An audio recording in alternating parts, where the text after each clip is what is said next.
jika infeksinya didapat ketika berada atau menjalani perawatan di rumah sakit. Infeksi nosokomial biasa terjadi pada pasien, perawat, dokter, serta pekerja atau pengunjung rumah sakit. Infeksi nosokomial adalah kondisi yang disebabkan oleh virus, bakteri, dan parasit atau jamur. Banyak faktor yang dapat memicu seseorang terinfeksi di rumah sakit, seperti rendahnya kekebalan tubuh, berkembangnya teknologi dan prosedur medis yang meningkatkan kemungkinan terjadi infeksi, dan penyebaran bakteri yang sudah terinfeksi di antara orang-orang di rumah sakit. Lanjut.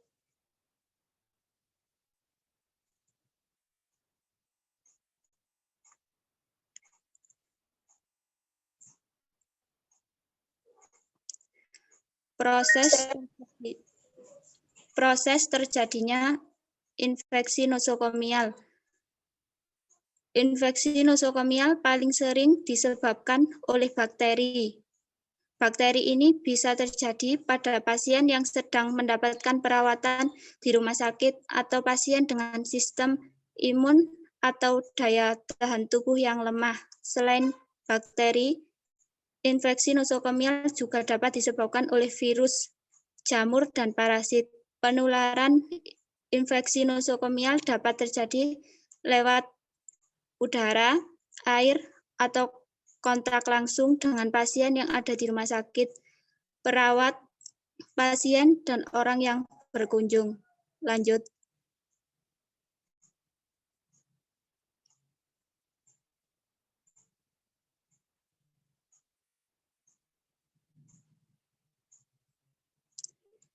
Pencegahan infeksi nosokomial. 1. Mencuci tangan. Sebelum memegang pasien, sebelum melakukan prosedur dan tindakan kepada pasien. Setelah terpapar dengan cairan tubuh, misalkan darah, urin, atau feses. Setelah menyentuh pasien, setelah menyentuh barang-barang di sekitar pasien. 2. Jaga kebersihan lingkungan rumah sakit. 3. Gunakan alat sesuai prosedur. 4.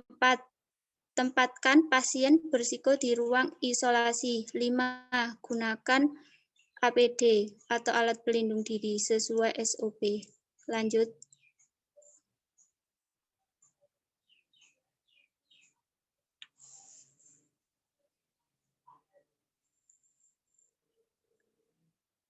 Peran perawat dalam mengatasi infeksi nosokomial. Berikut peran perawat dalam pemberian asuhan keperawatan untuk mengendalikan terjadinya infeksi nosokomial, yaitu 1. Menjaga kebersihan rumah sakit, berperan terhadap kebijakan rumah sakit dan praktek keperawatan. Pemantauan teknik aseptik termasuk cuci tangan dan menggunakan isolasi. 3. Melaporkan kepada dokter jika ada masalah-masalah atau tanda dan gejala infeksi pada saat pemberian layanan kesehatan. Melakukan isolasi jika pasien menunjukkan tanda-tanda penyakit menular. Membatasi paparan pasien terhadap infeksi yang berasal dari pengunjung, staf rumah sakit, pasien lain, atau peralatan yang digunakan untuk diagnosis atau asuhan keperawatan. Mempertahankan keamanan peralatan, obat-obatan, dan perlengkapan peralatan di ruangan dari penularan infeksi nosokomial. Lanjut.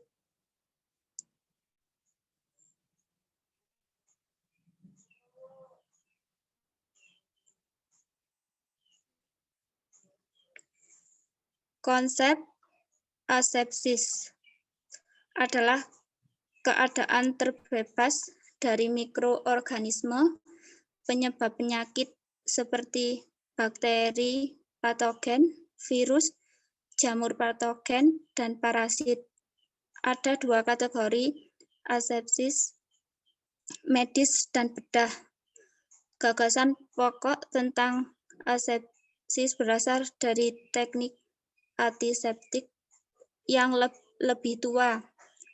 Perubahan yang diaplikasi oleh individu yang berbeda di abad ke-19 yang memperkenalkan praktek seperti sterilisasi alat bedah dan menggunakan sarung tangan bedah selama operasi. Tujuan asepsis adalah untuk menghilangkan infeksi. Idealnya di bidang bedah adalah steril, artinya bebas dari semua kontaminan biologis, misalnya jamur, bakteri, virus, tidak hanya yang dapat menyebabkan penyakit, pembusukan, atau fermentasi. Bahkan dalam keadaan aseptik, kondisi peradangan steril dapat berkembang. Lanjut.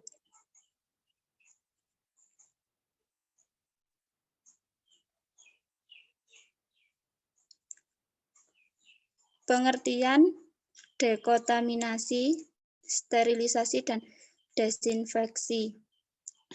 Dekontaminasi adalah upaya mengurangi atau menghilangkan kontaminasi oleh mikroorganisme pada orang, peralatan, bahan, dan ruang melalui disinfeksi dan sterilisasi dengan cara fisik dan kimia. Disinfeksi adalah upaya untuk mengurangi atau menghilangkan jumlah mikroorganisme patogen, penyebab penyakit, atau tidak termasuk spora dengan cara fisik dan kimiawi. Sterilisasi adalah upaya untuk menghilangkan semua mikroorganisme dengan cara fisik dan kimiawi. Lanjut.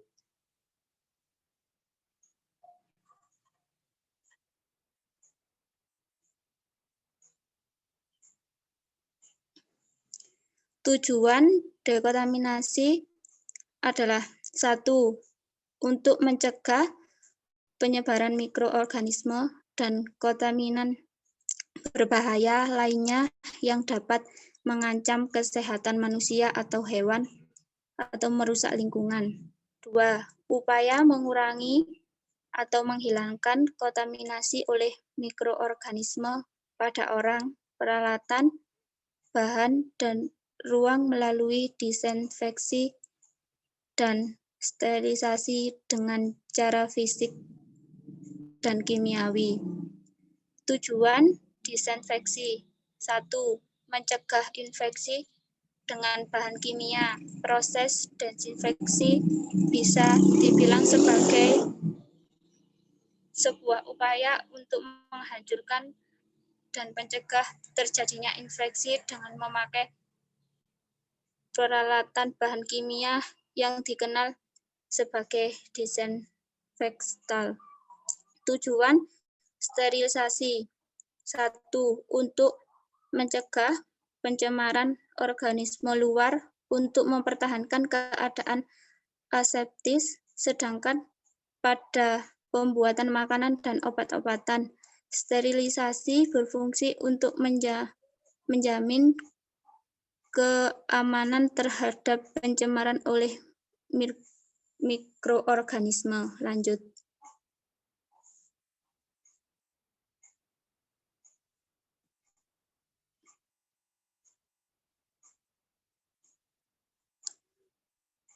Perlengkapan perlindungan diri wajib dipakai oleh petugas rumah sakit agar tidak mudah tertular infeksi atau penyakit dari pasien.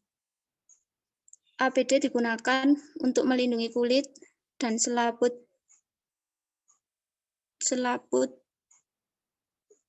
lengan petugas dari sekitar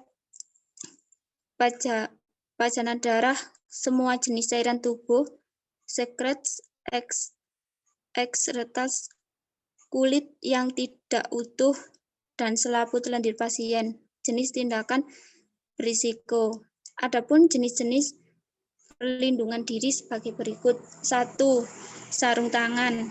Dikenal 3 jenis sarung tangan, yaitu sarung tangan bedah dipakai sewaktu melakukan tindakan invasif atau pembedahan. Sarung tangan pemeriksaan dipakai untuk melindungi petugas kesehatan sewaktu melakukan pemeriksaan atau pekerjaan rutin. Sarung tangan rumah tangga dipakai waktu memproses peralatan, menangani bahan-bahan terkontaminasi, dan sewaktu membersihkan permukaan yang terkontaminasi. Lanjut.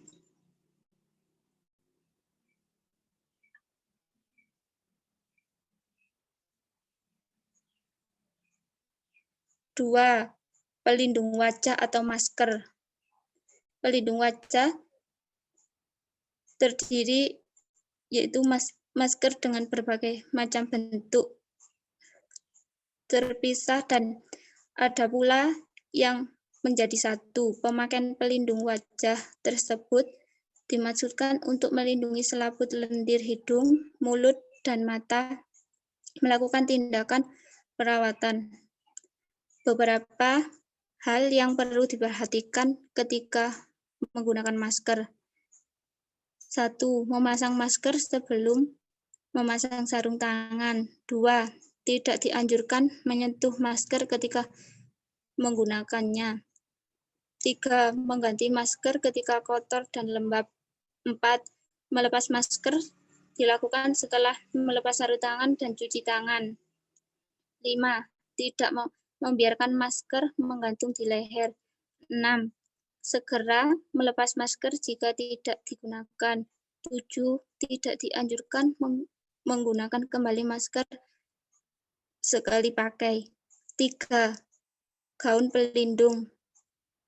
Tujuan pemakaian gaun pelindung adalah untuk melindungi petugas dari kemungkinan genangan atau percikan darah atau cairan tubuh lain yang dapat mencemari baju atau seragam. Gaun pelindung dapat memberi manfaat bagi perawat untuk melindungi kulit dan pakaian dari kontaminasi cairan tubuh pasien. Lanjut.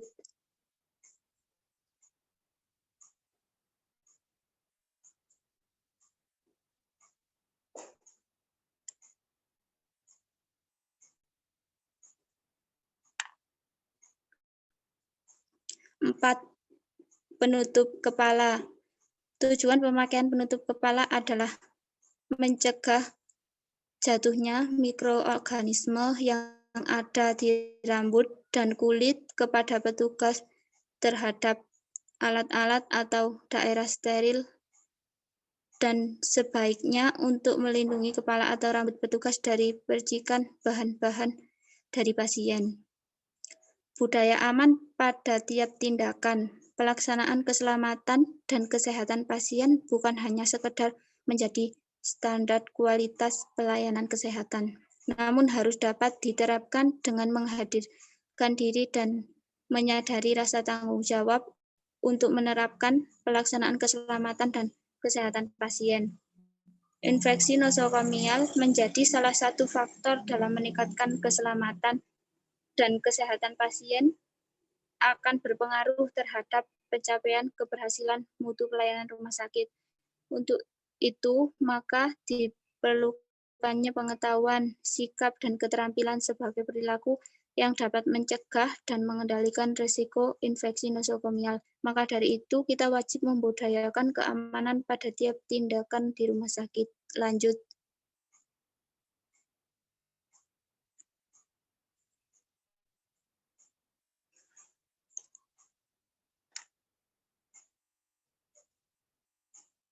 Pengolahan sampah di rumah sakit.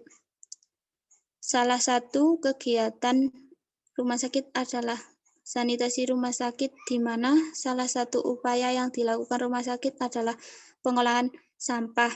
Pengolahan sampah merupakan salah satu aspek strategis dari rumah sakit. Dengan pengolahan sampah yang baik akan menciptakan image yang baik bagi rumah sakit. Rumah sakit merupakan penghasil sampah yang cukup banyak setiap harinya dan seringkali bersifat toksik, terutama sampah padat, baik itu sampah medis maupun sampah non-medis. Sampah padat medis yaitu sampah yang berasal dari pelayanan medis, perawatan gigi, laboratorium, farmasi yang sejenis. Penelitian, pengobatan, perawatan, pendidikan yang menggunakan bahan beracun, infeksium, atau bahan berbahaya.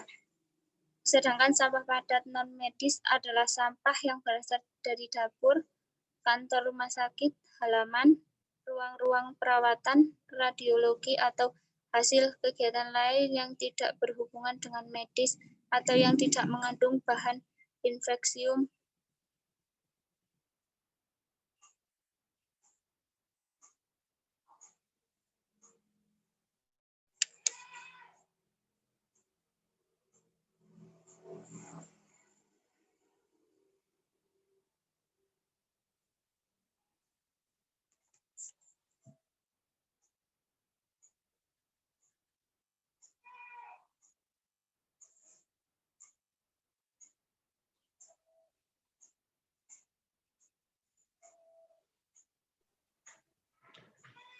Diulangi lagi share screen-nya, putus ya? Iya, Bu.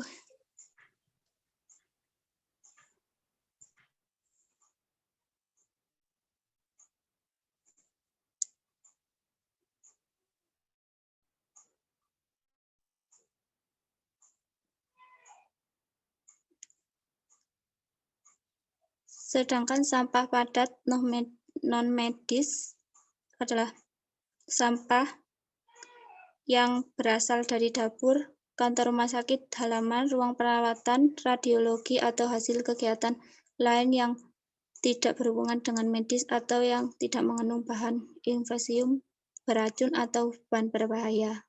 Lanjut.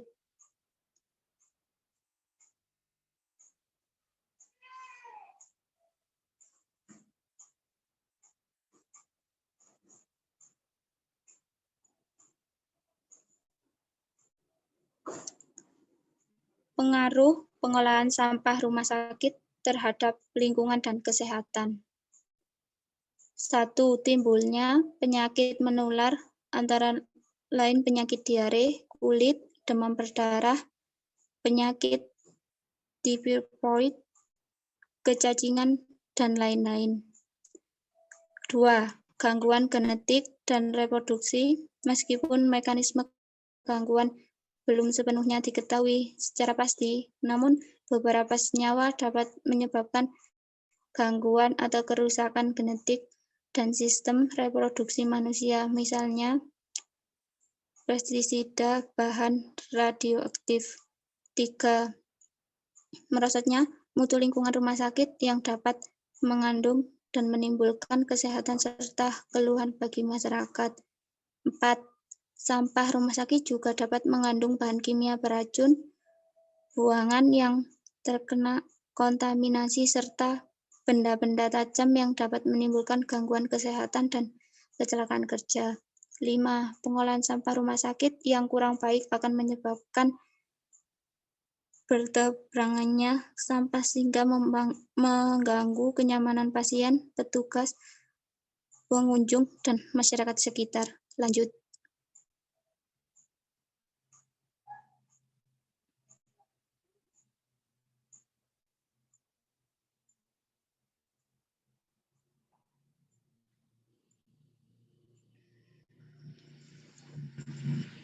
Baik, terima kasih. Presentasi dari kami sudah selesai. Mohon maaf apabila ada salah kata. Saya kembalikan ke moderator.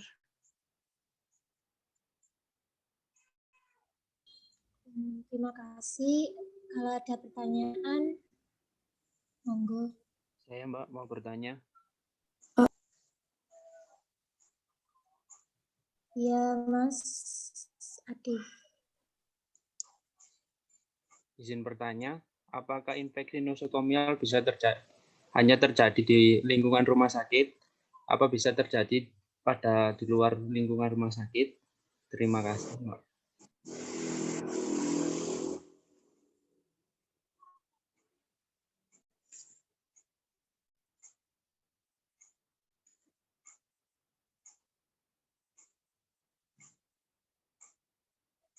Apakah infeksi nosokomial?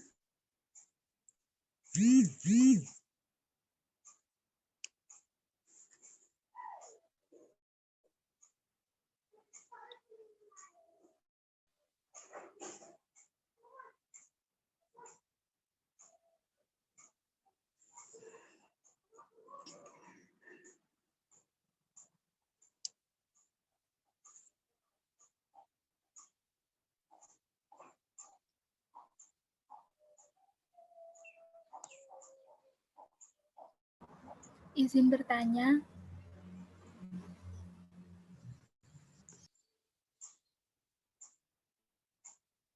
Ya, silakan, Mbak. Apakah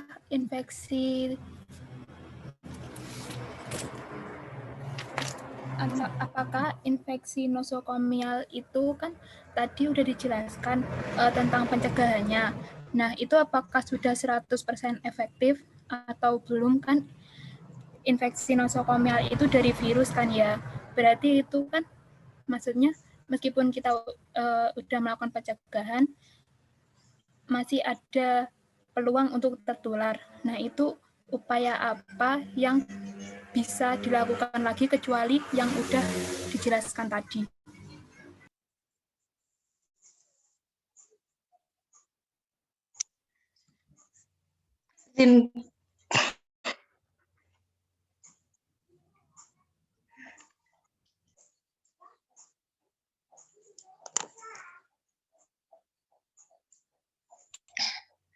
Saya izin bertanya, Mbak.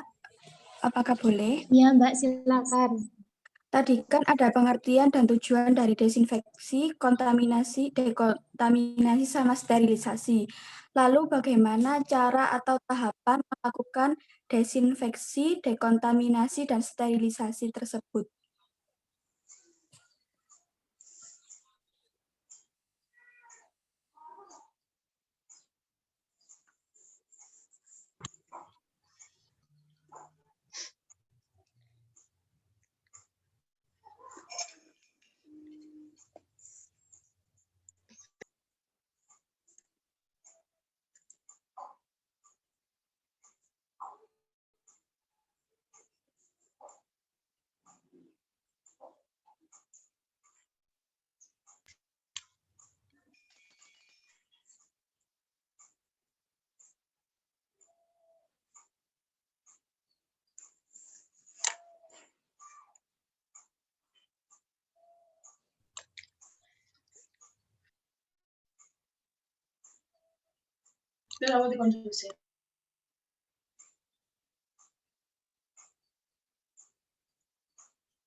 Izin bertanya, Mbak.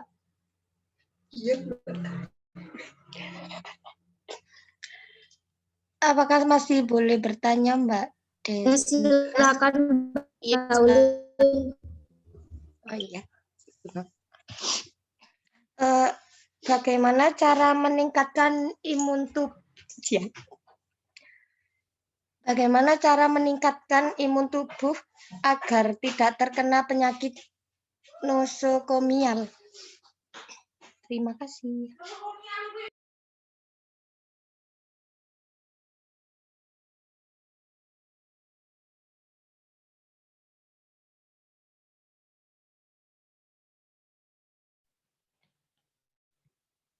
Halo Mbak Sinta, apakah masih boleh bertanya? Ya, silakan Mas Ade. Izin bertanya ya. Tadi kan di infeksi nosokomial terjadi karena penyebaran bakteri yang resisten di rumah sakit. Yang saya tanyakan, kenapa bakteri tersebut bisa resisten? Terima kasih. Apakah perlu diulangi? Tidak, Mas Adi sudah jelas. Apakah boleh bertanya, Mbak?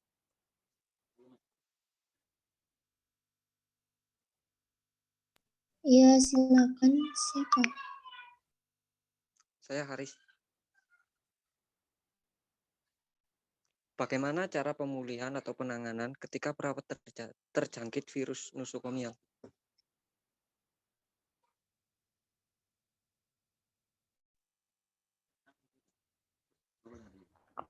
Tolong diulangi, Mas Adi.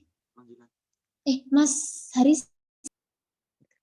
Bagaimana cara pemulihan atau penanganan ketika perawat terjangkit virus nosokomial?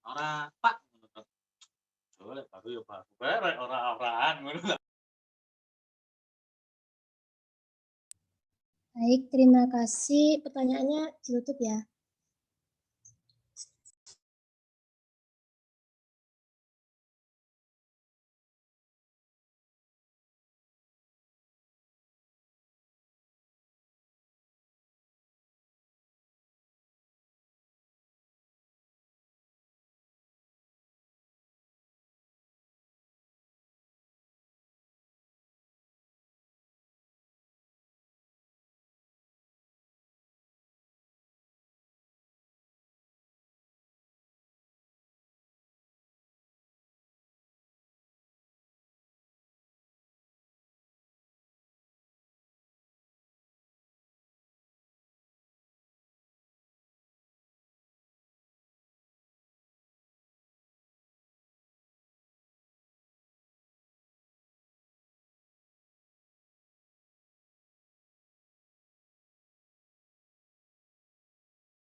Anggota kelompoknya kan ada berbanyak ya, mungkin ada yang bisa menjawab dulu, pertanyaan yang bisa dijawab, tidak harus urut ya.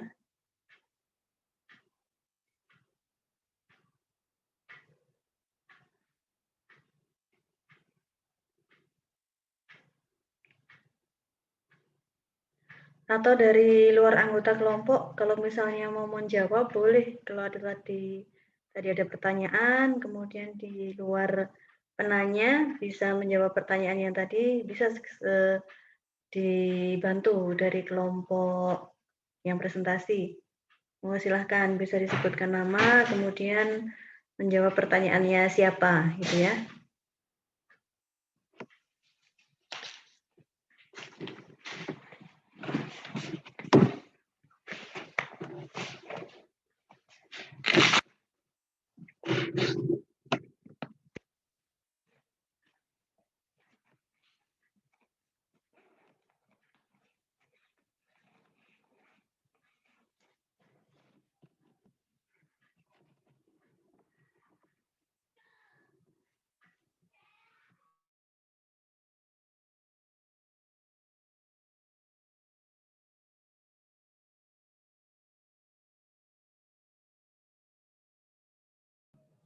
Mohon maaf, apakah saya boleh bantu menjawab, Mbak Desinta?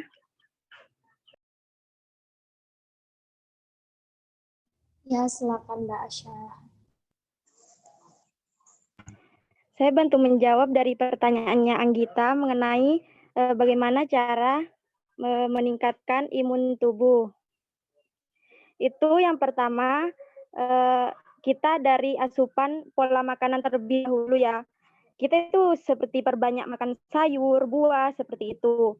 Terus yang kedua itu kita mencukupi istirahat, seperti tidur, tidak begadang, seperti itu. Terus yang ketiga, hindari stres. Nah, terus yang keempat itu rajin olahraga. Nah, biasanya kita kan sering males olahraga. Itu yang dapat membuat tubuh imun kita itu menurun begitu. Terus yang selanjutnya itu kan biasanya cowok-cowok itu banyak yang merokok begitu. Itu dapat menurunkan imunitas tubuh kita. Sebaiknya kita jangan merokok seperti itu. Terus terakhir kita perbanyak seperti minum suplemen seperti itu. Terima kasih. Terima kasih banyak Mbak Asya. Sama-sama.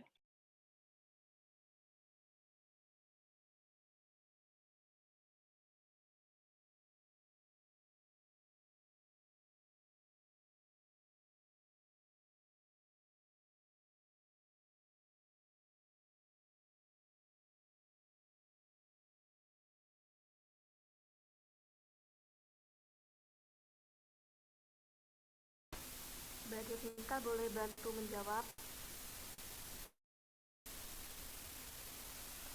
Silakan Mbak. Jadi saya akan menjawab pertanyaan dari Mas Kari tadi. Apabila perawat sudah terinfeksi nosokomial itu bagaimana? Jadi dokter itu akan memberikan antibiotik secara empiris. Terapi antibiotik secara empiris ini digunakan di awal sebelum jenis bakteri penyebab infeksi itu diketahui secara pasti. Harapannya agar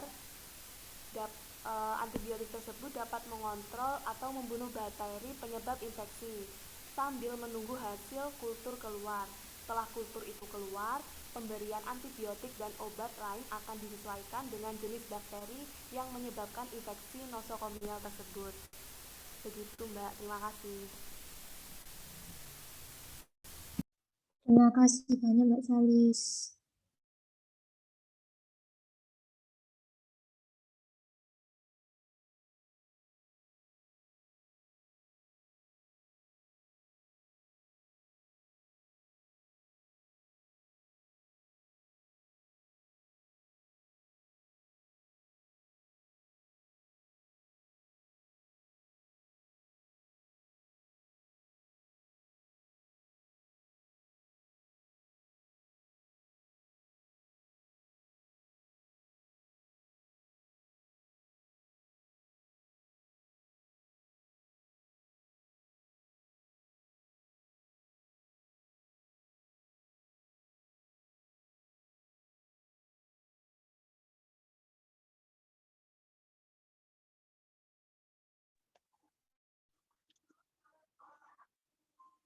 Mohon maaf Mbak, boleh izin bantu menjawab atas pertanyaan tadi dari Mas siapa yang tentang apakah infeksi nosokomial itu hanya terjadi di lingkungan rumah sakit ataukah yang bisa terjadi di lingkungan luar juga? Boleh izin menjawab? Iya, lupa ya penanyanya siapa tadi, cuma infeksi nosokomial itu, infeksi nosokomial itu kan infeksi di mana terjadi di lingkungan rumah sakit, dan yang infeksi itu terjadi adalah infeksi yang didapatkan dari perawat rumah sakit dan juga terjadi antara kontaminasinya itu terjadi antara perawat, dokter serta pekerja atau pengunjung rumah sakit lainnya. Nah, kemudian di situ ditanyakan apakah infeksi nosokomial itu bisa terjadi di lingkungan luar rumah sakit juga. Kemungkinan besar untuk terjadi infeksi nosokomial tersebut itu mungkin sangat kecil karena kita bisa lihat juga dari kondisinya seperti apa, kira-kira lingkungan yang kita ada itu bersih atau tidak, seperti itu menurut saya. Terima kasih. Terima kasih Mbak Julia. Dari kelompok sudah siap untuk menjawab? Sudah banyak tadi ya dibantu teman-temannya dari kelompok, silahkan.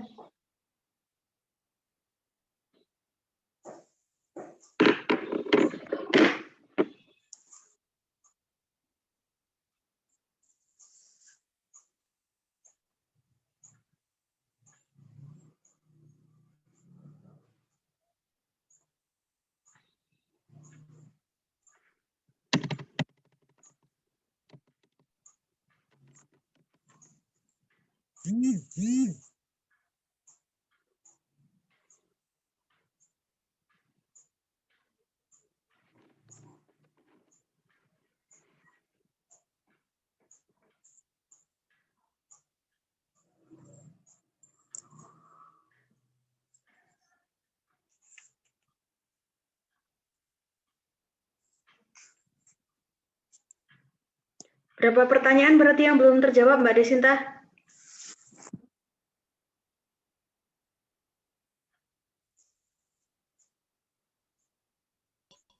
Ada 4, Bu.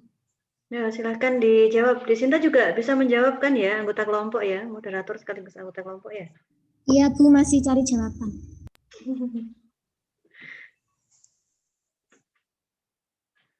Yang lain, Melinda, terus siapa lagi? Ada satu lagi tadi siapa ya?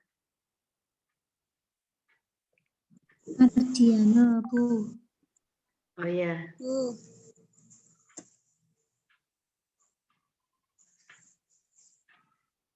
Yang belum terjawab bisa diulang pertanyaannya, Mbak.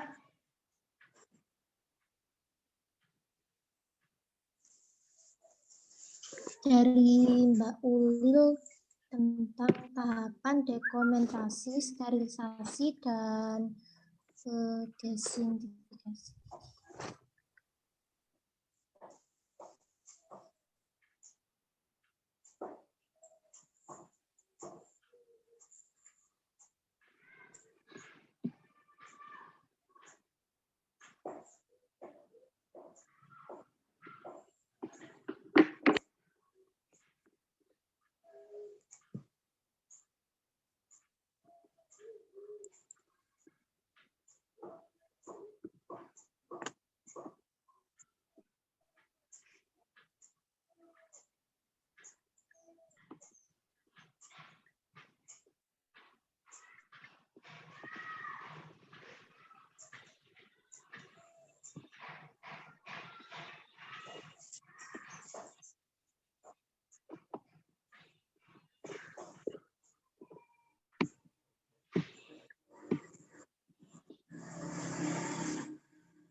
Ayo Mbak, dipercepat ya, kasihan teman-temannya ini menunggu. Dari kelompok 2. Dari kelompok 2, dari kelompok yang presentasi.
Atau yang lain saja, yang lain ada yang bisa memberikan masukan.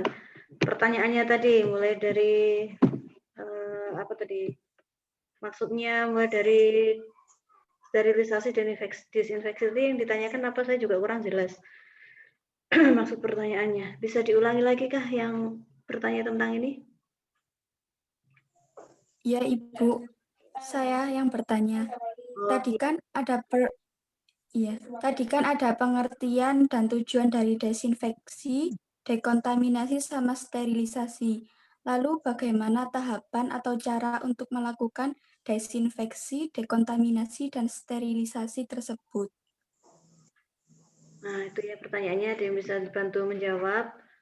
Apakah ada ataukah dari kelompok, ya, biar dipercepat gitu ya, kita buka aja diskusinya untuk semua yang ingin berdiskusi ya, bertanya ataupun menjawab. Kemudian pertanyaan yang belum terjawab, pertanyaannya siapa lagi?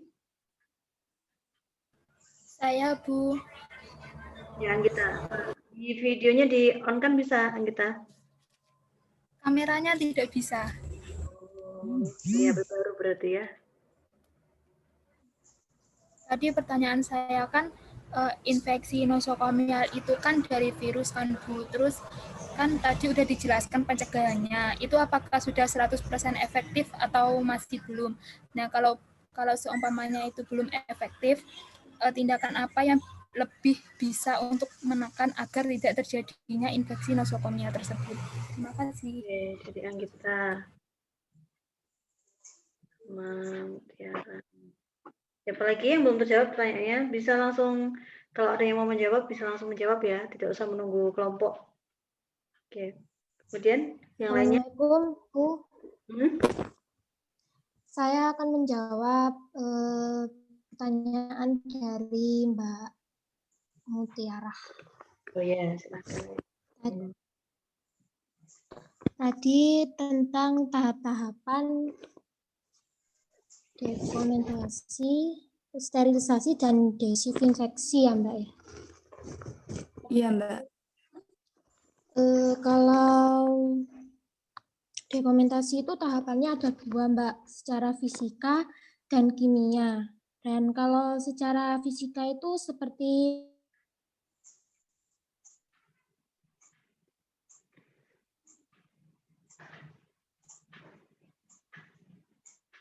pembakaran secara langsung. Kalau secara kimia itu dapat digunakan dengan menggunakan bahan kimia seperti formalin, gas etilen oksida atau EO. Dan kalau tahap-tahap sterilisasi dan desinfeksi itu Mbak, secara dengan memakai zat kimia, dengan mempergunakan gas atau cara pemanasan atau zat kemoterapik. Gimana Pak, apa jelas?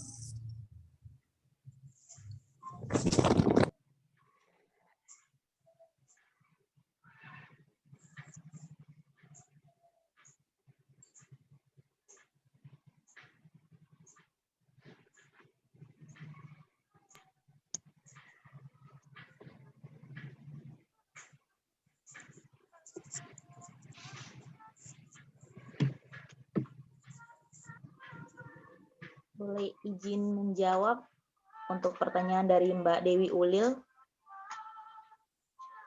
Iya, silakan Mbak Julia. Dari pertanyaan dari Mbak Dewi Ulil, cara meningkatkan imun tubuh agar tidak terkena penyakit nosokomial ya. Secara garis besar kita tahu bahwa infeksi nosokomial itu terjadi di rumah sakit dan juga untuk infeksinya itu terjadi antara petugas kesehatan dan juga pasien, dan juga ada timbal balik seperti itu kan. Nah, pertanyaannya itu bagaimana kita meningkatkan imun tubuh ya.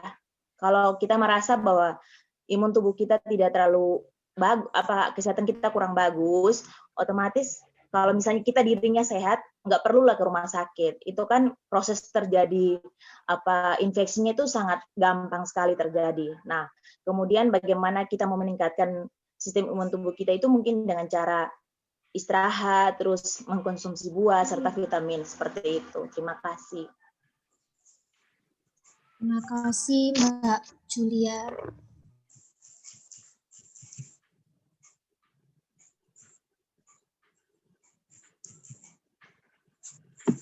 Apakah masih ada yang belum terjawab?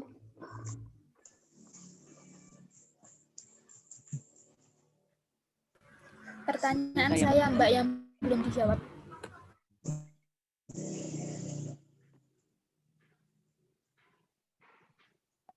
Iya, Mbak Anggita, ditunggu.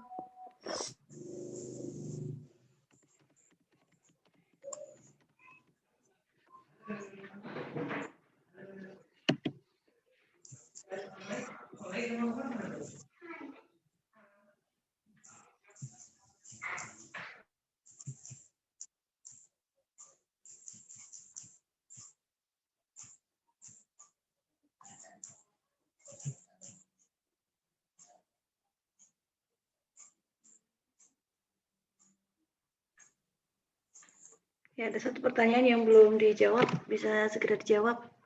Monggo silakan. Sudah satu Tadi jam. saya juga belum dijawab, Bu. Oh, sudah perasaannya. Ada ya? Tadi Adi belum. Yang apakah di rumah sakit aja tadi kan? Bukan, Bu. Yang apa? Yang apa? Infeksi nosokomial terjadi karena penyebaran penyakit yang resisten di rumah sakit. Kenapa bakteri tersebut bisa resisten? Oh, resisten.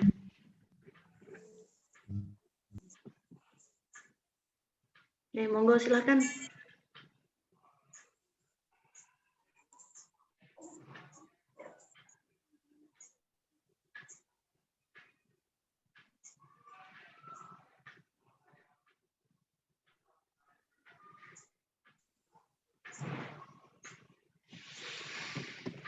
Gimana kelompok 2? Masih berusaha menjawab atau sudah menyerah? Gimana?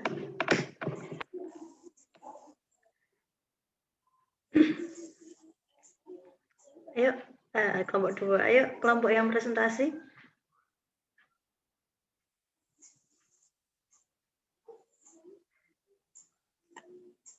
Bisa dijelaskan di makalahnya kan itu sudah ada ya, bisa dicari di situ penjelasan-penjelasannya.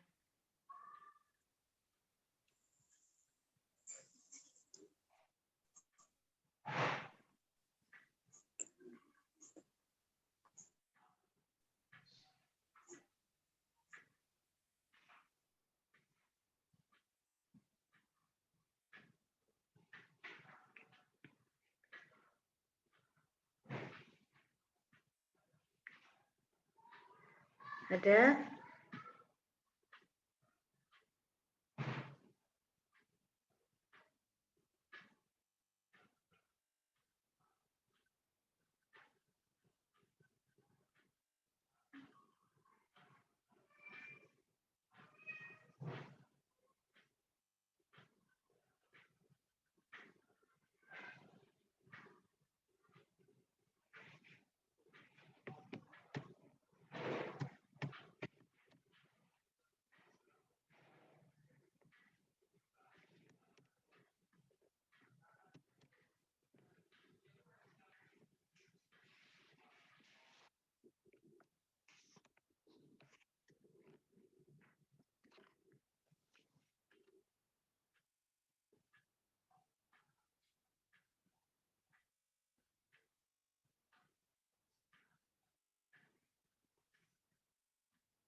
Ya, karena tidak ada respon, saya ambil alih ya untuk Bu, saya akan menjawab pertanyaannya Mbak Anggita.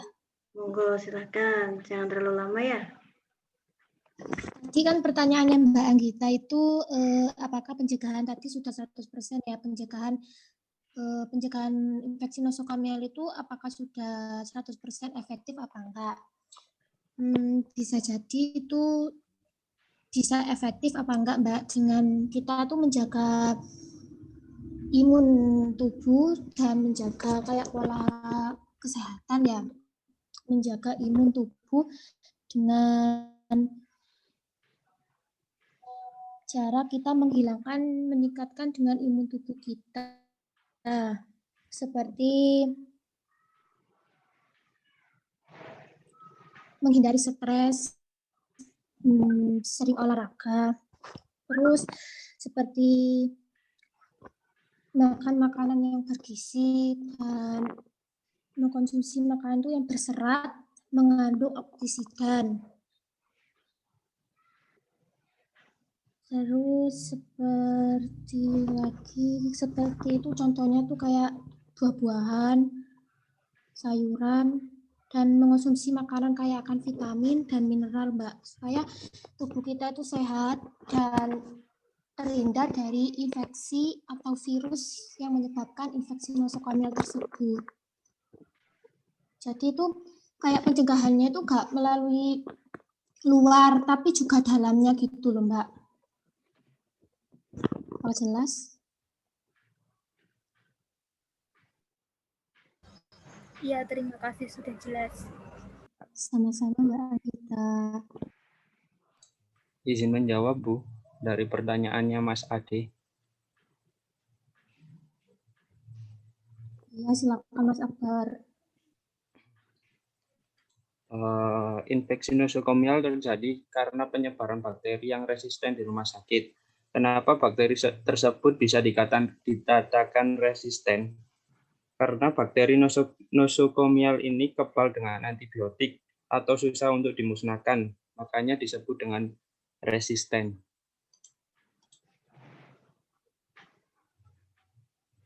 Terima kasih.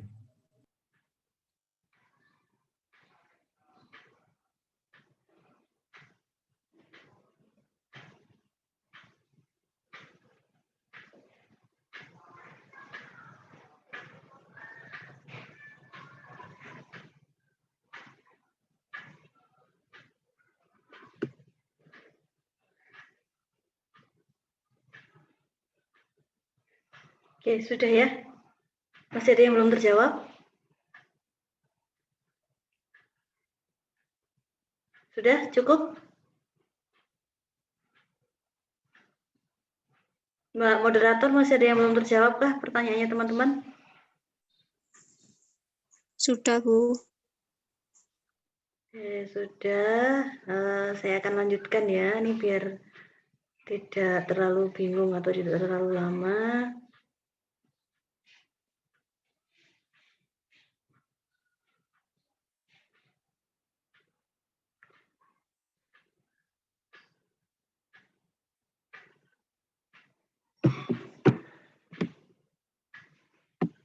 Nanti saya kirim makalahnya ya, ada makalah tentang infeksi nosokomial, nanti bisa dibaca di Google Class.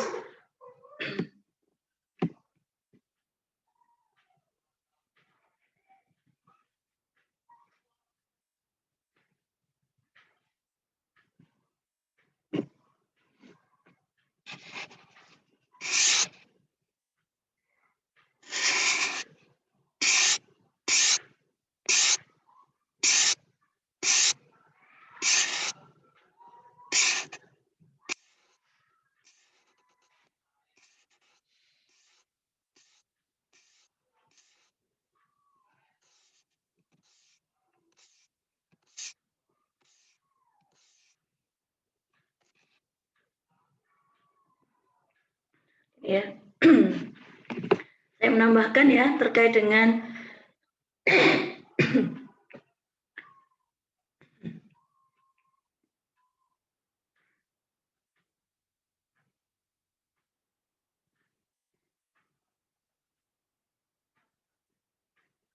bisa dilihat slide saya?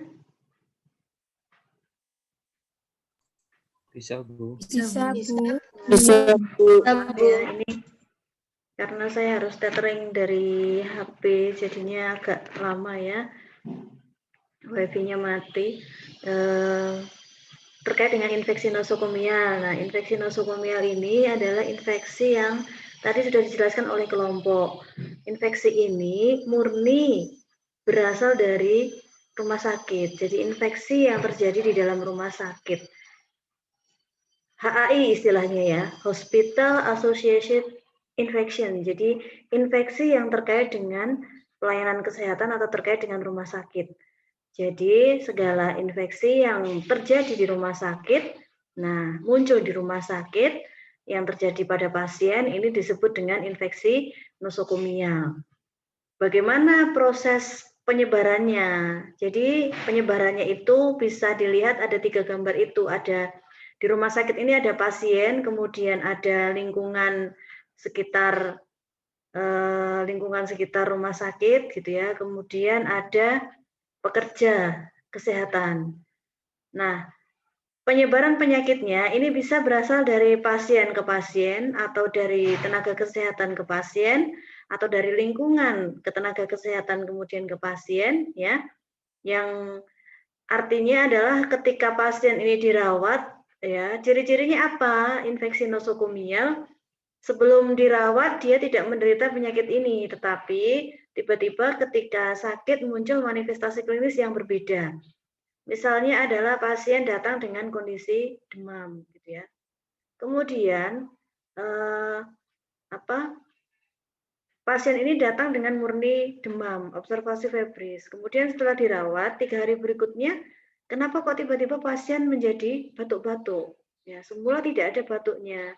Nah, kemungkinan kondisi ini adalah pasien dia mengalami penularan penyakit yang berasal dari rumah sakit. Ya, jadi tanda-tandanya adalah pada saat pasien mulai dirawat di rumah sakit, tidak ada tanda klinis dari infeksi, itu yang pertama. Jadi kalau semula demam, kemudian tanda klinisnya berubah menjadi batuk, nah kita harus mencurigai pasien ini terkena infeksi yang berasal dari rumah sakit. Kemudian pada waktu dirawat, ya dia tidak sedang dalam masa inkubasi infeksi itu. Jadi misalnya begini, pasien datang ke rumah sakit, gitu ya. Kemudian waktu 1 minggu, ya, atau 1 bulan, begitu ya, 1 bulan misalnya. Kemudian 1 bulan dirawat kan 30 hari. Kemudian dia tiba-tiba demamnya berubah menjadi demam berdarah yang sifatnya adalah inkubasi 7 hari. 7 hari di rumah sakit. Nah, karena inkubasi demam berdarah itu dia masanya 7-14 hari, berarti kan dia terkena DB itu ada di rumah sakit. Tidak mungkin ada di rumah. Kalau di rumah kan sebulan sebelumnya baru inkubasi kan tidak mungkin. Nah, ditarik dari masa inkubasinya. Kalau misalnya saat itu bukan masa inkubasi penyakitnya, kemudian dia sakit ini, maka ini juga diklasifikasikan sebagai infeksi nosokomial. Kemudian yang berikutnya adalah tanda-tanda infeksinya baru timbul sekurang-kurangnya 48 jam setelah dirawat. Jadi misalnya begini, pasien dirawat 3 hari itu kan 3 kali 24 jam, berarti 72 jam ya. Nah, selama 72 jam, 24 jam yang pertama, dia hanya demam saja. Kemudian, setelah 24 jam, ya, dia batuk. Nah, batuk ini yang kedua kan dia masih 48 jam. Dihitung lagi, kalau masuk infeksi nosokomial, berarti hitungan batuknya mulainya adalah minimal 48 jam, 2 hari. Setelahnya dia baru batuk. Nah, ini berarti infeksi nosokomial. Batuknya mungkin diperoleh dari infeksi dari rumah sakit. Kalau batuknya hari kedua, berarti masih kurang dari 48 jam. Nah, batuknya hari kedua, berarti itu kemungkinan batuk yang didapatkan dari penyakit penyerta yang dari rumah.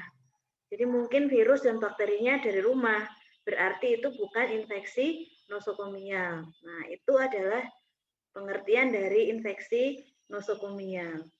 Kemudian, infeksi nosokomial ini disebut infeksi nosokomial kalau bukan sisa dari penyakit sebelumnya. Ya, bukan sisa dari penyakit sebelumnya. Misalnya COVID ya, kita sebut gitu ya. COVID, dia dapat COVID itu dari rumah sakit atau dari luar gitu ya. Disebut dengan infeksi nosokomial ketika gejala batuknya itu bukan dari gejala sisa COVID-nya. Nah, itu adalah infeksi nosokomial, bukan dari penyakit sebelumnya. Jadi murni berarti ini adalah situasi baru yang baru ditemukan di rumah sakit. Ya, kalau masing-masing penyakit kan ada gejala sisanya. Misalnya kalau pasien COVID itu dia ada sisanya sesak napas. ada sisanya batuk gitu ya. Kemudian kalau misalnya demam berdarah DHF gitu ya, ada sisanya pusing gitu ya. Ada sisanya dia lemes gitu ya. Kemudian kalau penyakit yang lainnya ya mesti ada tidak mesti gitu ya. Kadang-kadang ada gejala sisanya. Nah, kalau ini bukan gejala sisa dari penyakit sebelumnya yang dalam rentang waktu dekat, maka ini masuk ke klasifikasi infeksi nosokomial. Ya, bisa angkat tangan atau langsung ini ya. Nanti kalau kurang jelas biar saya tidak lanjutkan dulu. Ya. Nah, kemudian karena transmisinya ini memang berputar dari tenaga kesehatan, kemudian dari lingkungan rumah sakit, gitu ya, kemudian dari pekerja, maka tadi sudah dibahas kelompok juga. Salah satu cara pencegahannya adalah penggunaan hand hygiene, cuci tangan 6 langkah, ya, cuci tangan 6 langkah. Kapan cuci tangan 6 langkah? 5 momennya, tadi belum disebutkan. Momen cuci tangan 5-6 langkah kapan? Misalnya, udah dapat kan ini ya? Sudah dapat kan ini 5 momen cuci tangan? Kapan? Ada yang tahu? Sebelum melakukan saya, Bu. Sebelum. Ya. Apa aja? Sebelum berkontak dengan pasien. Terus? Kemudian setelah terpapar dengan cairan tubuh pasien, apa lagi ya? Kontik cak online. Bentar, Bu. Momen ada yang bisa melengkapi kapan harus cuci tangan. Yang pertama adalah sebelum menyentuh pasien. Ya, sebelum menyentuh pasien. Kemudian sebelum melakukan prosedur aseptik. Ya, sebelum melakukan prosedur aseptik.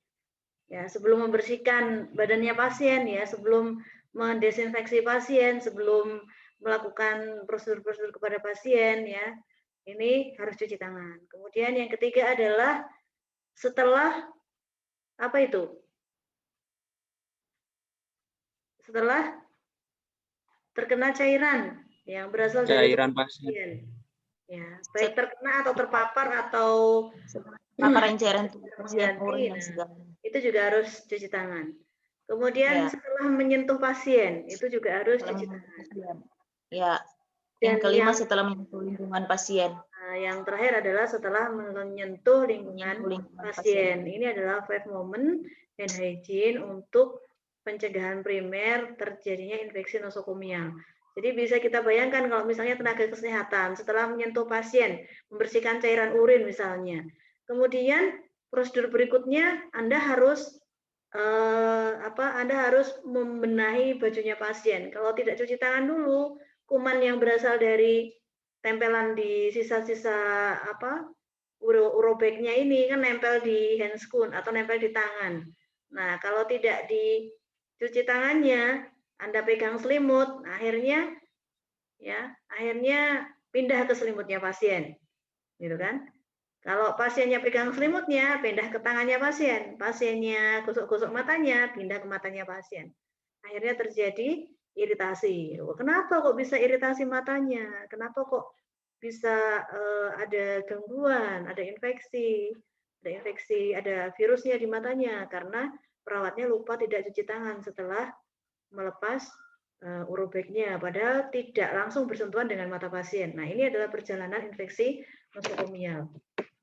Ya, jadi ini merupakan rantai yang memang harus diputus dengan cara melakukan cuci tangan dengan 5 moment itu. Kemudian yang kedua tadi disebutkan desinfeksi. Ya, desinfeksi. Desinfeksi itu adalah apa? Desinfeksi. Membersihkan area tertentu dari tubuh pasien dari sumber-sumber infeksi atau membersihkan alat dari sumber infeksi. Nah, desinfeksi kalau di tubuh pasien kita menggunakan swab alkohol. Itu indikasinya ya. Swab alkohol dengan persentase menggunakan alkohol yang minimal konsentrasinya 70%. Ya, bukan 10% ya. konsentrasi minimal penggunaan alkohol untuk desinfeksi adalah 70%. Itu. Kemudian nanti kalau jadi perawat berarti Anda konsentrasi alkohol 70% itu kalau misalnya 10 liter botolnya 10 liter berarti Anda harus isi alkoholnya itu 7 liter ya. Kemudian yang 30%-nya adalah cairan aquabides gitu ya. Ya, aquades itu sisanya. Ya, bukan cairan yang lain ya, jangan dicampur sama deterjen ya. Salah nanti ya. Ini jadi pembersih kaca nanti, bukan pembersih badan ya. Jadi kalau dicampur deterjen nanti jadi super pel gitu ya. Anda membersihkan tubuh pasien atau mau ngepel gitu ya. Nah, diingat-ingat cairannya itu ya minimal cairan yang tadi aquades itu ya. Aquades ada yang literan ada. Kalau misalnya satu botol semprot itu hanya 100 cc berarti 70 cc diisi alkohol, kemudian sisanya 30 cc diisi aquades. Gitu ya cara mengencerkannya. Semua jenis cairan yang digunakan untuk desinfeksi ya menggunakan aquades itu. Kemudian alat juga desinfeksi caranya sama dengan yang pertama kalau alat itu menggunakan cairan safflon 10%. Ya, cairan safflon 10%. Safflon itu kalau misalnya klorin ya, klorin. Menggunakan klorin atau safflon itu sama, klorin 10%. Klorin kalau misalnya di kita di masyarakat umum itu kan ada Baiklin ya. Apalagi clean yang itu ya. Yang konsentrasinya ya nanti bisa dilihat itu ya berbagai macam pembersih itu ya yang isinya memang klorin, murni klorin itu ya konsentrasinya adalah 10%. Jadi bukan aquades kalau ini campurannya air biasa, boleh air biasa 90%, kemudian yang itu 10%. Ya, kebalik. Kalau yang tadi alkohol itu harus 70%, kalau untuk desinfeksi tubuh, badan, kalau misalnya untuk yang alat direndam dulu dengan cairan ini. Setelah rawat luka didesinfeksi dulu menggunakan cairan safflon 10%, didesinfeksi selama minimal 30 menit. Nah, setelah direndam dulu minimal 30 menit, baru kita lakukan yang namanya sterilisasi. Sterilisasi alat ini bisa menggunakan panas, bisa menggunakan UV gitu ya. Tergantung rumah sakitnya, dia memiliki alat apa untuk sterilisasi. Ya. Dekontaminasi itu dekontaminasi ini pada benda, gitu ya. Dekontaminasi itu pada benda. Jadi misalnya ada cairan tubuh pasien yang tumpah di lantai, maka kita lakukan dekontaminasi. Dekontaminasi juga menggunakan cairan klorin itu kalau pada peralatan ya. Yang sekarang salah kaprah itu kan ketika misalnya ada COVID, kemudian manusia dia disemprot pakai cairan desinfektan gitu ya. Padahal orang ini ya, bukan benda gitu ya. Nah, ini yang salah nggak karu-karuan gitu ya. Disemprot mau masuk mall, kemudian disemprot isinya cairannya klorin. Bajunya nanti luntur semua habis itu ya. Gitu.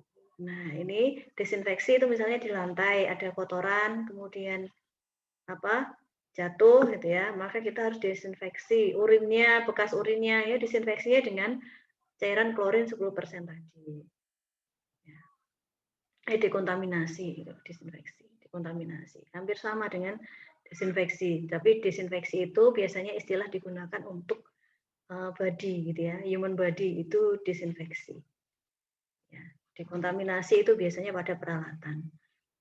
Kemudian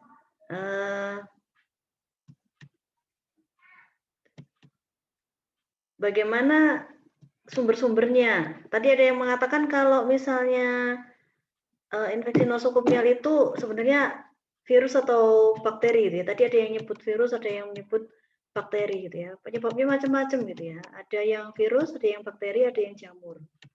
Ya. Ada yang virus, ada yang bakteri, kemudian ada yang jamur. Nah, itu macam-macam gitu ya. Dan nanti kalau misalnya bakteri, ya bakteri itu pun juga ada macam-macam lagi. Ada bakteri yang komensalisme, ada bakteri patogen ya. Itu nanti bisa dibaca di makalahnya. Kemudian bakteri virus gitu ya. Virus juga salah satu penyebab munculnya infeksi nosokomial. Misalnya yang paling sering adalah pneumonia, ya, Staphylococcus pneumonia.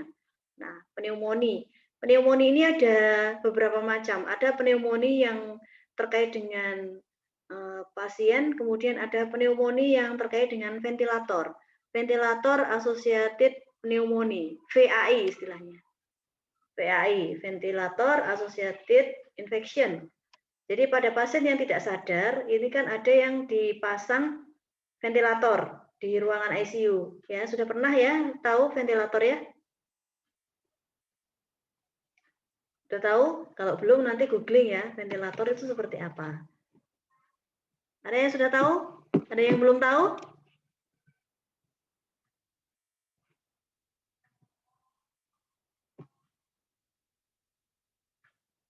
Beneran belum tahu? Coba dicari sekarang. Ventilator. Yang belum tahu. Mana ya?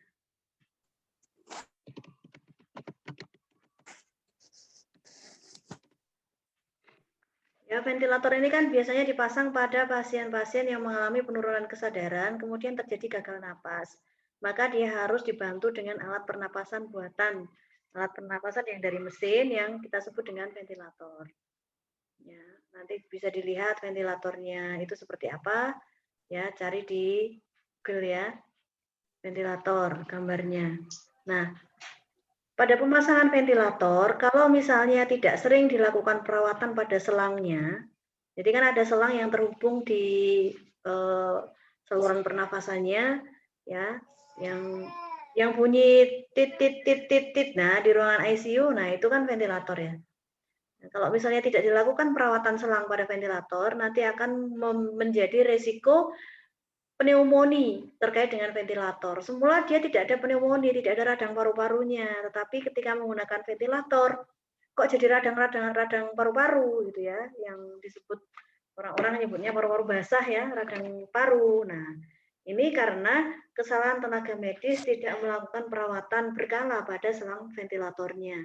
Ini juga termasuk ke infeksi nosokomial. Jadi kasihan pasiennya kan, kalau misalnya kita tidak care betul gitu ya dengan kondisi pasien, nanti tidak tambah sembuh, tetapi pasien bisa tambah sakit.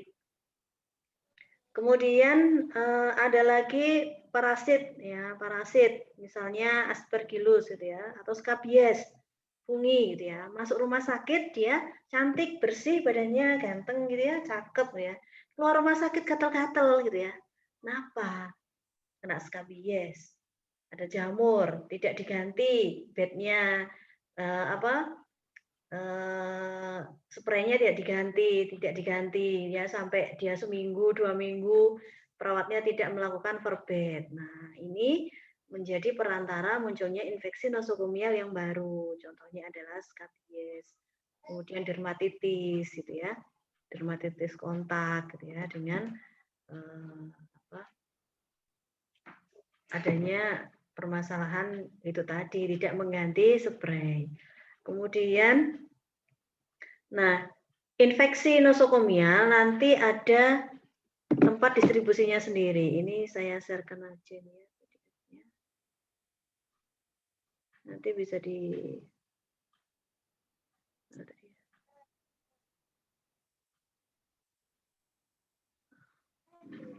sebentar.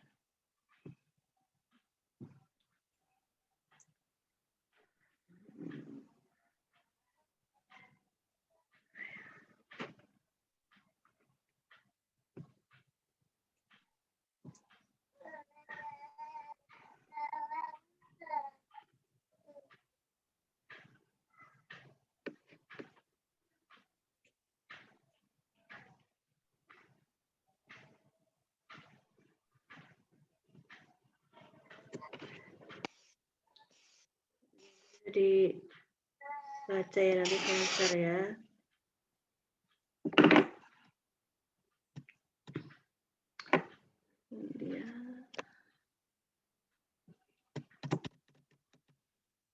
Sudah jalan layarnya?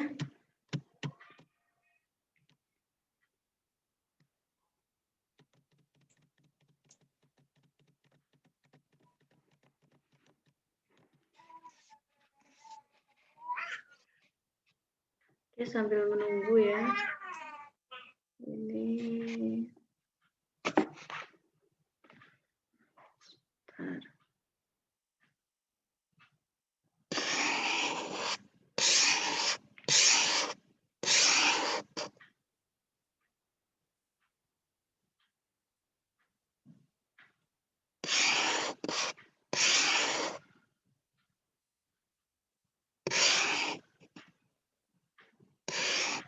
Nah, ini klasifikasinya. Ya. Klasifikasinya berdasarkan tempatnya ada beberapa hal. Yang pertama adalah infeksi traktus urinarius. Ini adalah infeksi pada saluran kemih.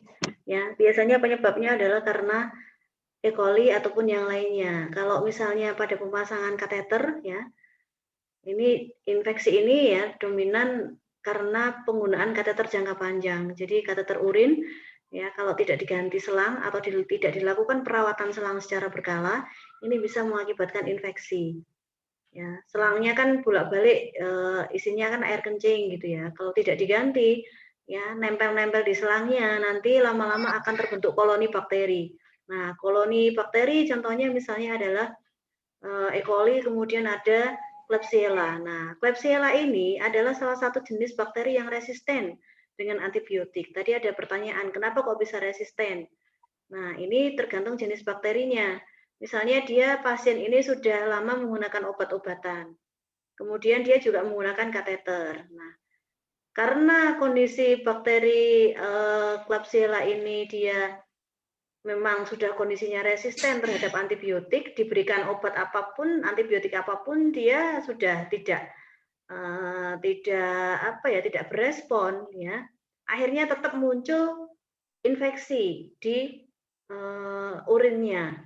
Nah, kalau menyebabkan infeksi di urin, nah ini juga bisa menyebabkan bakteremia. Jadi bakterinya ini mengakibatkan dia masuk ke dalam pembuluh darah. Jadi ada bakteri di pemeriksaan darahnya. Jadi ada bakteremianya. Nah, ini bakteri-bakteri yang di flora usus, ya. Kemudian bakteri yang dikandung kemih. Nah, ini harus dikendalikan dengan cara yang seperti tadi. Kalau dipasang kateter urin, berarti harus dilakukan penggantian secara berkala. Kemudian urobeknya, ya, pengosongannya harus dilakukan juga secara rutin, gitu ya. Tiap 4 jam dikosongkan, atau jangan sampai menunggu penuh, gitu ya. Jangan sampai menunggu biar penuh dulu, gitu ya, sampai endol-endol, gitu ya, sampai mau meletus, gitu ya, baru dibuang urinnya. Ya. Kemudian teknik meletakkan kateter urin. Kan di rumah sakit Anda pernah melihat kalau di rumah sakit yang dipasang kateter urin itu ada yang ditalikan di bednya, kan seperti itu ya. Nah, kemudian ada yang kalau misalnya kita melakukan pemasangan urobek jangan menyentuh lantai. Ya, nanti kalau menyentuh lantai, lubang urobeknya itu berinteraksi dengan lantai, pada lantainya itu banyak kumannya. Nah, kumannya bisa nempel ke permukaan urobeknya, kemudian masuk ke dalam kantong urobek. Nanti naik lagi ke traktus urinarius kumannya, terjadi infeksi. Ya, ini perawatan pada urin, ya, kateter urin. Kemudian ada yang disebut dengan ILO, infeksi luka operasi. Nah, infeksi ini infeksi nosokomial di luka operasi ini juga paling sering terjadi. Misalnya adalah pada pasien yang dia dilakukan operasi justru lukanya terjadi infeksi, ya.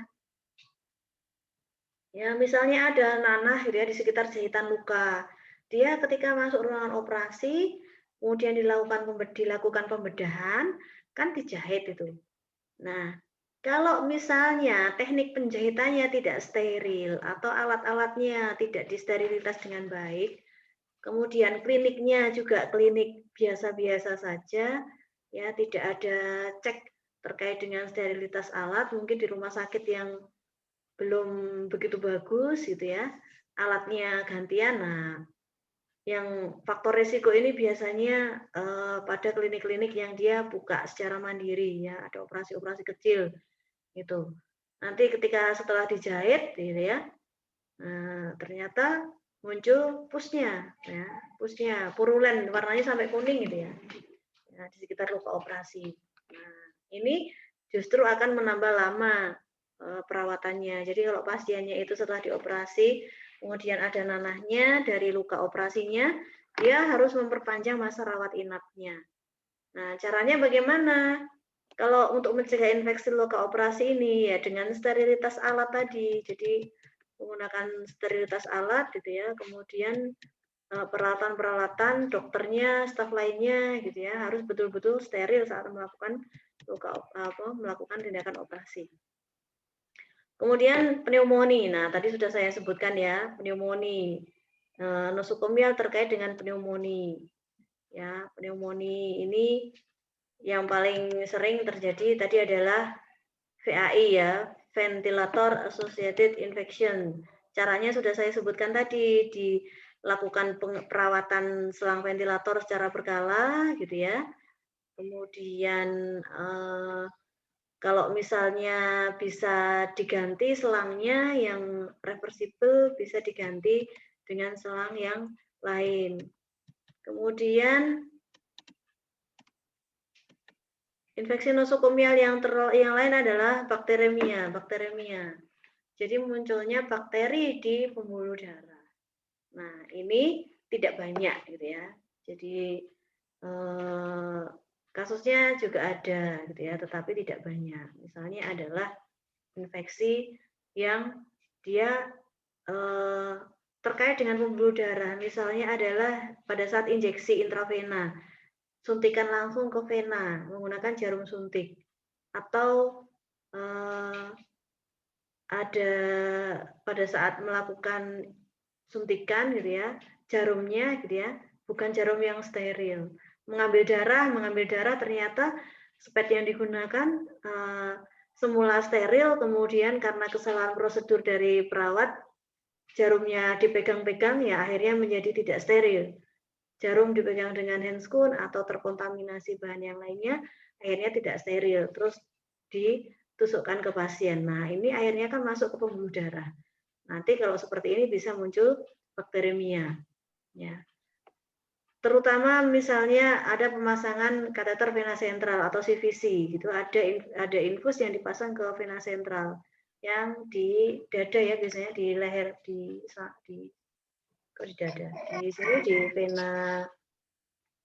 vena cava superior gitu ya, yang nanti langsung gitu ya, nanti lewat vena sentral. Nah, itu ya bisa gitu ya menjadikan infeksi.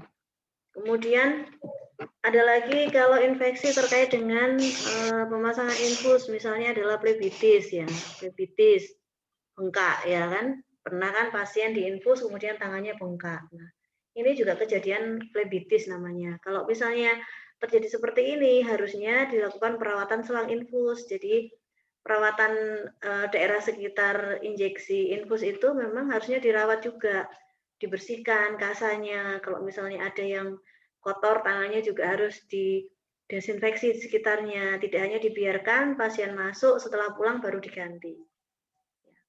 Kemudian kalau misalnya ada bengkak, nah harus dilakukan penanganan. Misalnya adalah kalau ada bengkak merah gitu ya. Kalau bengkak karena plebitis itu caranya ada yang tahu bagaimana? Bercak merah, Bu. Bengkak.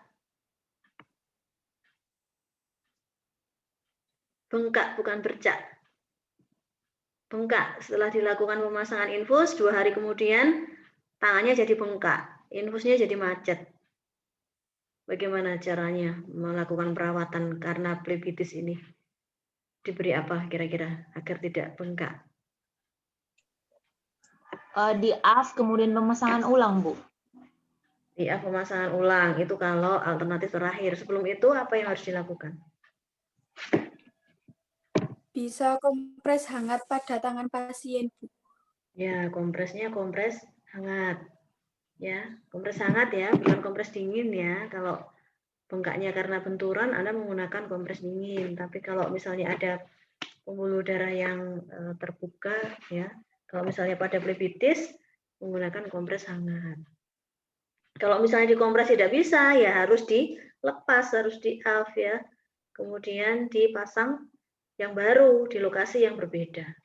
Dan flebitisnya tadi tetap diterapi, tetap dikompres sampai kempes bengkaknya. Sampai tangannya. Ya.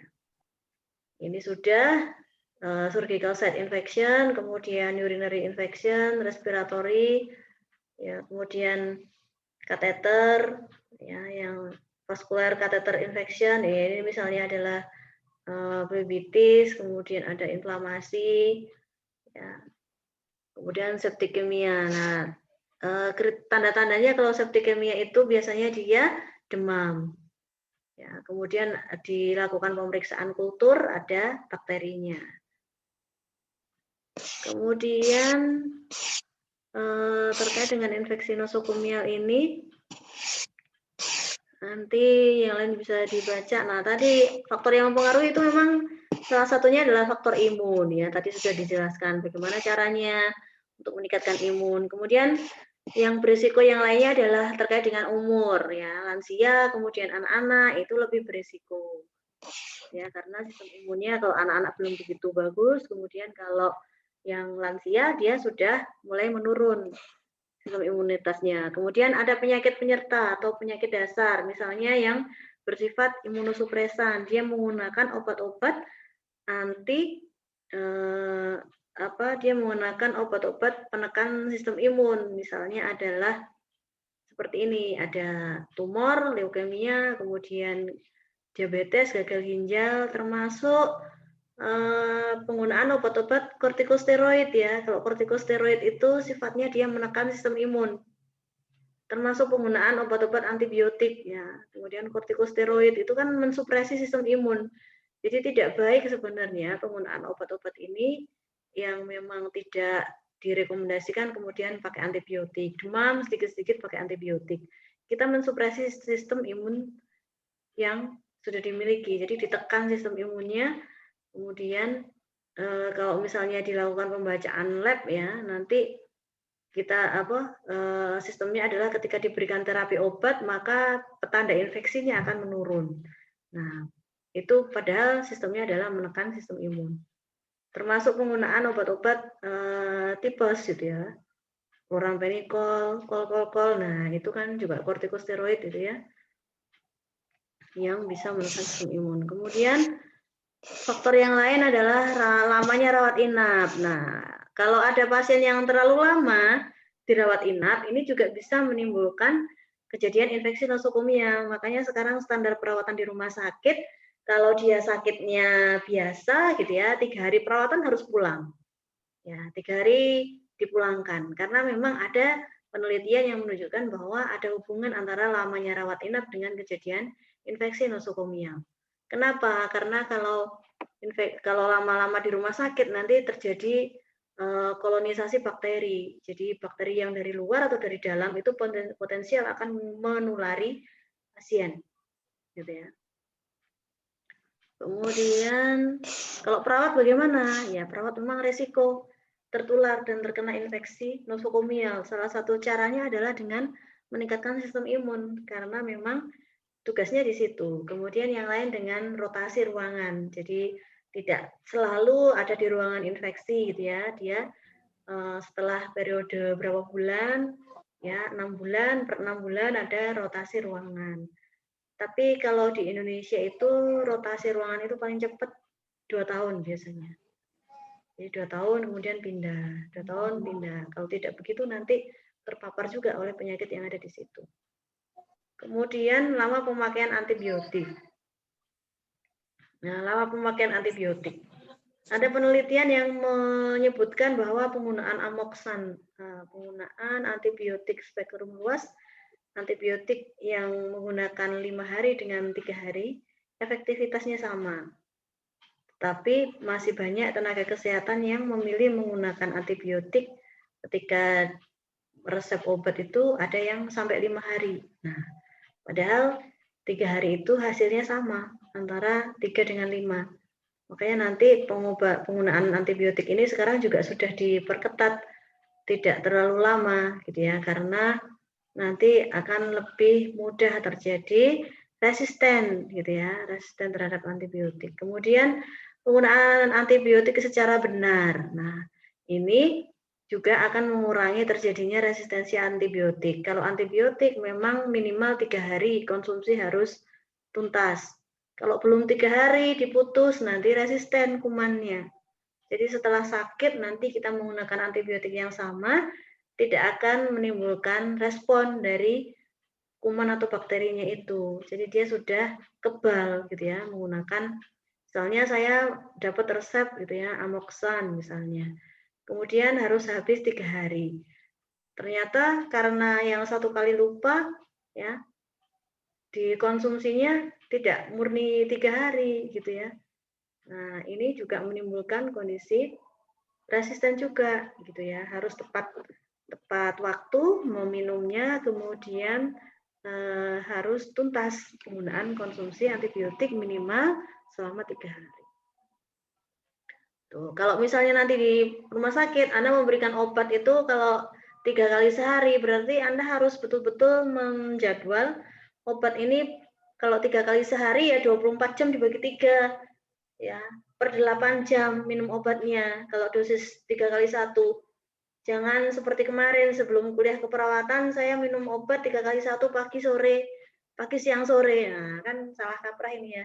Dosis itu berdasarkan hitungan 24 jam. Kalau misalnya 3 kali 1 berarti ya tiap 8 jam. Misalnya pagi jam 8 saya minum. Minum yang kedua adalah 8 jam berikutnya. Nanti injeksi kepada pasien begitu. Tidak ada pagi siang sore begitu. Ya, nanti itu sudah malpraktek kalau seperti itu. Jadi pagi jam 8 ditambah lagi 8 jam berikutnya, 9, 10, 11, 1, 2, 3, 4, jam 4. Ya, jam 4 diminumkan lagi atau diinjeksikan lagi. Setelah jam 4 kemudian ditambah 8 jam lagi, 5, 6, 7, 8, 9, 10, 11, 12. Jam 12 malam. Makanya ada shift malam.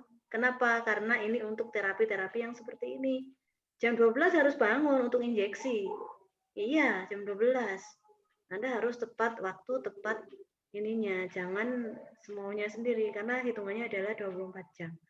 Kemudian kalau 2 kali 1 berarti per 12 jam. Ya, kalau misalnya setiap jam 6 pagi, nanti jam keduanya adalah jam 6 sore. Nah, ini yang harus betul-betul dipatuhi agar tidak terjadi infeksi nosokomia akibat pemakaian antibiotik, ya, resisten terhadap antibiotik.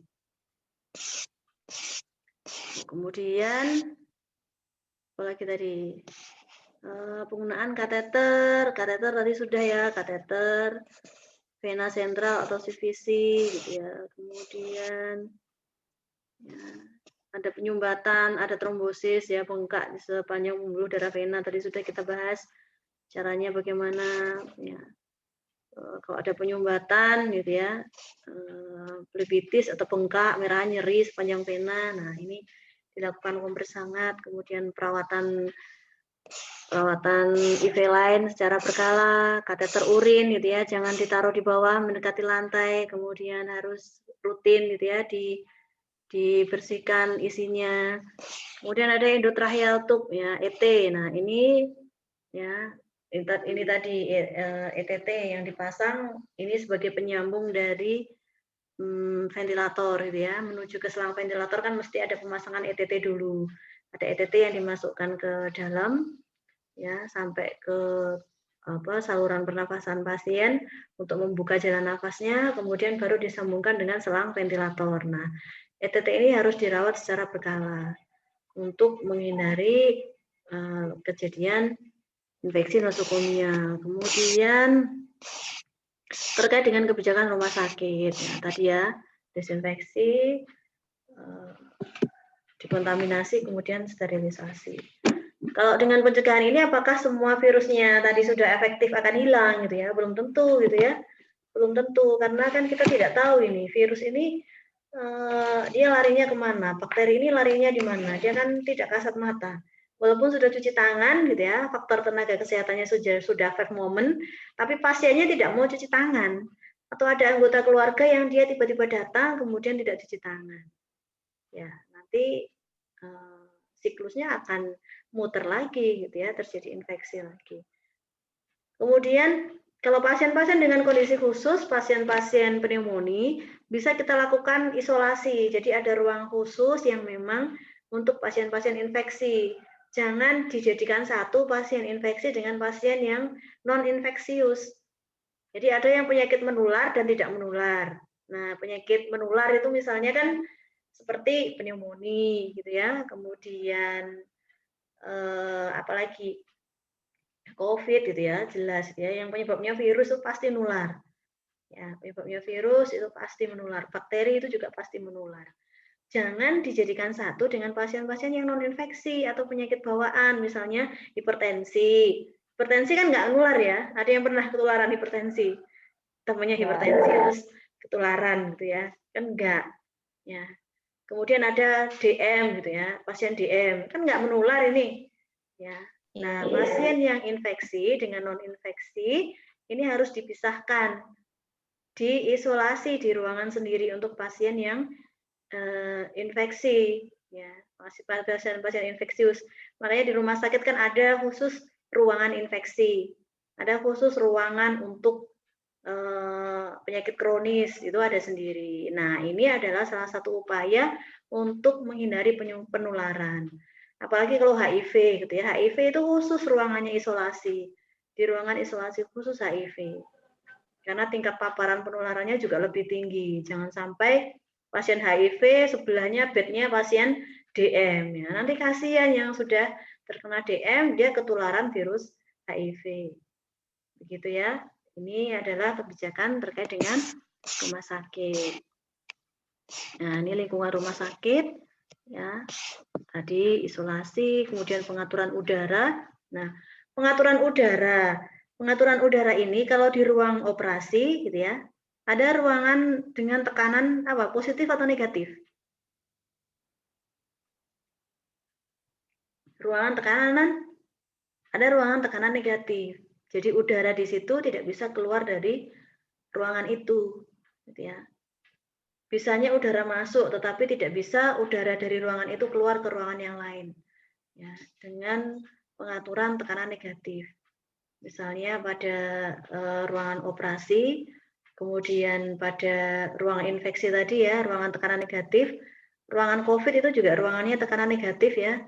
Jadi kuman yang ada di dalam ruangan itu dia tidak bisa bersirkulasi keluar udaranya. Jadi menggunakan, kalau kipas itu kan ada kipas yang di tembok itu kan ada kipas yang diputar masuk ya, biasanya di pabrik-pabrik itu kan digunakan juga itu ruangan yang tekanan negatif ya, jadi ada udara masuk, udara yang masuk itu tidak bisa keluar gitu ya. Kemudian makanan atau minuman yang disajikan, nah ini peran dari gizi ya. Ya, ini jangan sampai terkontaminasi oleh mikroorganisme. Penderita lain, pengunjung, nah ini. Kemudian ada terkait dengan ulkus. Nah, ini juga salah satu jenis dari infeksi nosokomial, ulkus decubitus, merah-merah ya. Karena kelamaan rawat inap, dia tidur terus, akhirnya lecet-lecet punggungnya, lecet-lecet bokongnya. Bagaimana caranya untuk menghindari tekanan ini, ulkus ini, tiba-tiba kok lubang nanti, atau merah gitu ya, kemudian bolong gitu ya, seperti ada lukanya. Nah, ini kita harus rutin untuk mobilisasi pasien, dimiringkan, miring kanan, miring kiri tiap 2 jam gitu ya, untuk menghindari ulkus ini. Kemudian penggunaan body lotion gitu ya. Jadi diberi lotion gitu ya di sikunya, kemudian di pantatnya, di tulang-tulang belakangnya atau di bahu, belakang bahu. Kemudian juga penggunaan kasur udara ya, penggunaan matras diksi. Matras ya, betul, penggunaan matras ya. Bednya yang dia memang ada kantong udaranya. Ini meminimalkan terjadinya ulkus dekubitus. Ada lagi yang ditanyakan terkait infeksi nosokomial? Sudah lengkap ya penjelasan saya ya. Sebelum saya tutup, ada yang mau ditanyakan?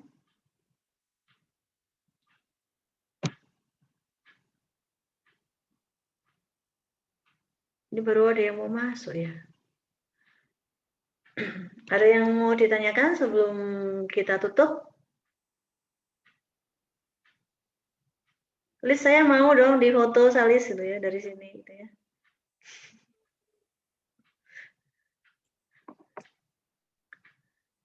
Salis ini selfie apa wifi? Kita ikutan apa enggak ini? Ya. Ada yang mau ditanyakan? Lagi sudah jelas?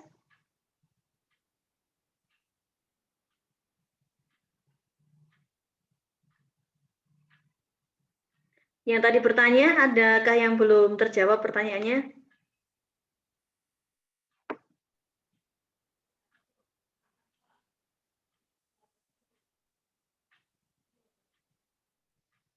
Sudah? Sudah, Bu. Oke, kalau sudah, ya, kalau tidak ada pertanyaan, silakan tadi diingat-ingat gitu ya apa yang saya jelaskan tadi, kemudian nanti bisa dibaca modulnya ya. Karena ketika ujian saya pasti yang saya sampaikan itu gitu ya, yang masuk ke ujian dan biasanya memang aplikasinya langsung ya. Untuk ujian perbaikan dengan saya kemarin secara keseluruhan itu saya dapat informasinya dari PJMK ya. Tertinggi kalau tidak salah 64 atau 67 ya UTS-nya dari seluruh mahasiswa. Ya. Nanti yang topik dengan saya kita akan ada ujian perbaikan lagi hari Sabtu depan ya. Silakan dilihat kembali, dilihat lagi itu videonya yang kemarin seminar, kemudian yang kita bahas, ya, dilihat lagi, didengarkan lagi, karena mungkin ada yang terlewat, kemudian materi teman-temannya dibaca ya, agar bisa lebih baik ya harapannya. Kalau tidak ada pertanyaan, saya cukupkan sekian, ya, betul ya, sudah tidak ada pertanyaan lagi. Kalau tidak ada pertanyaan, saya cukupkan sekian. Terima kasih atas perhatiannya. Selamat sore. Applause dulu untuk yang tadi sudah berusaha presentasi dan yang sudah menjawab. Ya, kita berikan applause dulu bagi teman-teman. Semoga tetap semangat ya perkuliahannya online. Ya. Dan dijaga kesehatannya, tetap dijaga kesehatannya. Selamat sore. Assalamualaikum warahmatullahi wabarakatuh. Waalaikumsalam warahmatullahi wabarakatuh. Terima kasih. Terima kasih Ibu. Videonya dihidupkan dulu. Ini mau saya screenshot dulu video. Jangan live dulu. 1, 2, 3. Aku kok ngani ngono ya? Kemudian yang kedua, layar kedua. Sudah. Dewi Ulil gimana caranya bikin itu apa? Frame-nya kayak gitu ya. Rias, Pira, Renita, Dilinte belum terlihat. Agita Dinda. 1, 2, 3. Bapak ikut boleh, Bapak? Waduh. Bapaknya Renita ya. Sudah, terima kasih. Semoga sehat-sehat selalu. Assalamualaikum warahmatullahi wabarakatuh. Saya close ya. Waalaikumsalam warahmatullahi wabarakatuh.